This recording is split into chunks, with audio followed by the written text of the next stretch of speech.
La República, libro cuarto. Las virtudes de la ciudad y la justicia del alma. Pasajes 419 a 445. Pregunta rectora.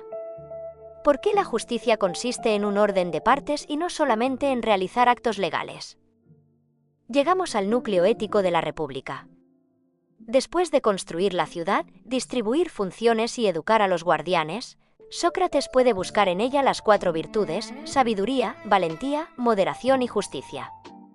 Después trasladará el resultado al individuo.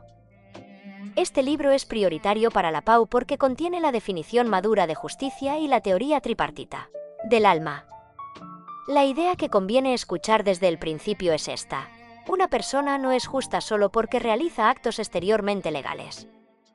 Es justa cuando existe un gobierno correcto dentro de ella, cuando la razón orienta, el ánimo sostiene y los apetitos aceptan medida. La felicidad de los guardianes y la unidad de la ciudad.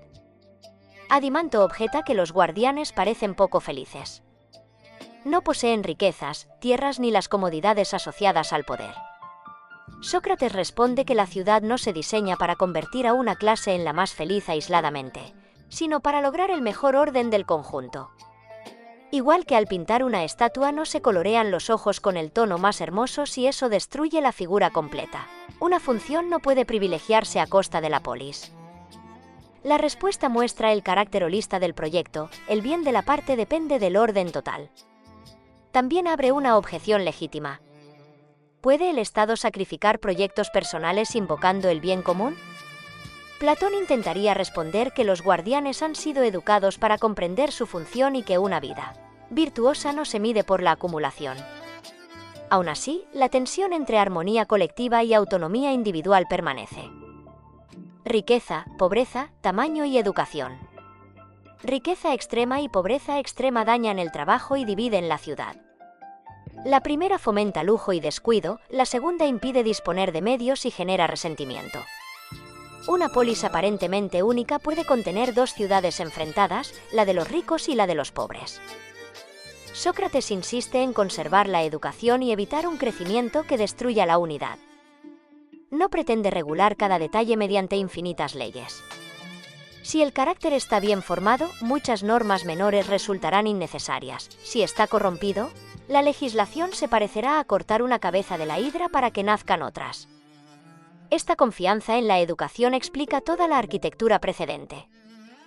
Las 4 virtudes en la ciudad. La sabiduría reside en el conocimiento de los gobernantes, no porque sean más numerosos, sino porque poseen la ciencia relativa al conjunto. La valentía corresponde especialmente a los auxiliares y consiste en conservar, frente a placeres y temores, la opinión correcta inculcada por la educación acerca de qué debe temerse. La moderación es distinta, se extiende por toda la ciudad como acuerdo sobre quién debe gobernar. Las partes mejores y peores coinciden en la autoridad de la razón política. Por eso Platón la describe como una armonía. No es simple obediencia forzada, sino un orden compartido, aunque ese consentimiento se forma dentro de una estructura jerárquica. Una vez localizadas las 3 virtudes, la justicia aparece como la condición que permitía que surgieran y se conservaran. Cada clase realiza su función y no invade la de las demás. Gobernantes, auxiliares y productores cumplen tareas distintas bajo un orden común. Hacer lo propio, sentido y límites. La fórmula hacer lo propio puede sonar como una invitación a resignarse al puesto recibido. Esa lectura es demasiado simple. Dentro del modelo, la función se vincula a la aptitud y a la educación, y el mito de los metales admitía que los hijos no repitieran la posición de sus padres. La injusticia aparece cuando una parte pretende ejercer una función para la que no está ordenada y destruye el conjunto. Sin embargo, el criterio sigue planteando problemas. ¿Quién determina la aptitud? ¿Cuánta movilidad real permite la ciudad?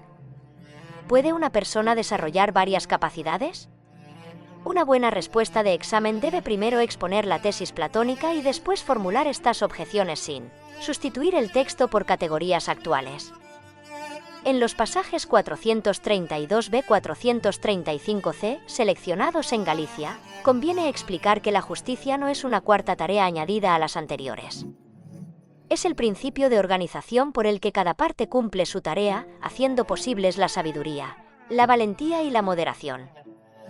De la ciudad al alma, el principio de no contradicción. Sócrates regresa al individuo. Si la ciudad muestra 3 funciones, debe comprobar si el alma presenta una estructura comparable. El argumento parte de un principio: lo mismo no puede hacer o padecer cosas contrarias al mismo tiempo, en el mismo sentido y respecto de lo mismo. Una persona sedienta desea beber. Si al mismo tiempo se contiene porque sabe que el agua es perjudicial, no basta decir que el alma, como unidad indiferenciada, desea y no desea exactamente lo mismo. Platón distingue una parte apetitiva, ligada al deseo inmediato, y una parte racional, capaz de calcular y orientar. La distinción no implica 3 sustancias separadas, sino fuentes funcionales de motivación. Aparece después el timós, que puede traducirse como ánimo, ardor o parte irascible. El ejemplo de Leoncio resulta expresivo. Siente deseo de mirar unos cadáveres y a la vez se indigna consigo mismo por desearlo. Esa indignación no es idéntica al apetito ni al cálculo racional. En un alma bien educada, el ánimo se alía con la razón y presta energía a sus decisiones. Justicia interior y salud del alma. La correspondencia queda así establecida. La razón debe gobernar porque puede considerar el bien del conjunto, el timós debe auxiliarla, la parte apetitiva, necesaria para la vida, debe aceptar límites. La justicia es que cada parte realice su función bajo ese gobierno. La injusticia es rebelión, interferencia y guerra civil interior. Platón compara virtud y salud. Una acción justa no crea mecánicamente un alma justa, del mismo modo que un gesto aislado no produce salud. Los actos y hábitos establecen relaciones de gobierno dentro de la persona. Quien parece moderado solo por miedo puede mantener apetitos desordenados. Quien es verdaderamente justo desea actuar desde un orden propio. Aquí se responde por fin al desafío de Glaucón. La injusticia no es solo riesgo de castigo. Es una enfermedad de la agencia, la persona pierde autogobierno. La justicia merece elegirse porque hace posible una vida integrada, aunque todavía falte comparar plenamente su felicidad con la del tirano. Esa comparación llegará en el libro 9. Mapa oral y ejemplo de integración. Puede imaginarse una decisión cotidiana difícil. El apetito reclama satisfacción inmediata, el ánimo aporta orgullo, ira o energía. La razón considera consecuencias y bien de conjunto. Ninguna de esas fuerzas es innecesaria. El problema aparece cuando una pretende gobernar sin escuchar a las demás. El autocontrol platónico no es silencio emocional, sino coordinación bajo una orientación racional. Para recordar el libro, primero se protege la unidad de la ciudad frente a riqueza y pobreza extremas. Después se localizan sabiduría, valentía y moderación, la justicia aparece como orden funcional. Finalmente se demuestra que el alma contiene fuentes distintas de motivación. La analogía permite pasar de política a ética y responder a Giggs, incluso invisible, la injusticia desordena a quien la practica. Cierre y preguntas. Para comentar este libro hay que encadenar 4 ideas: funciones de la ciudad, virtudes, justicia como orden y analogía con las partes del alma. El error frecuente es convertir la analogía en identidad mecánica o presentar hacer lo propio como defensa automática de cualquier jerarquía heredada.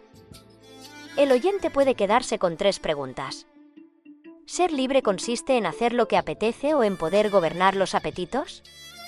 ¿Puede una comunidad estar bien ordenada si sus grupos viven como ciudades enemigas?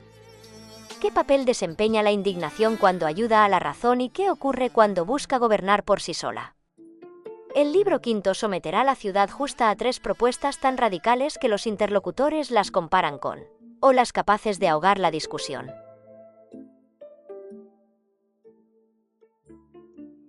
Si este vídeo te está ayudando a comprender mejor la filosofía, suscríbete a Filosofía Sencilla y activa la campana para no perderte los próximos contenidos.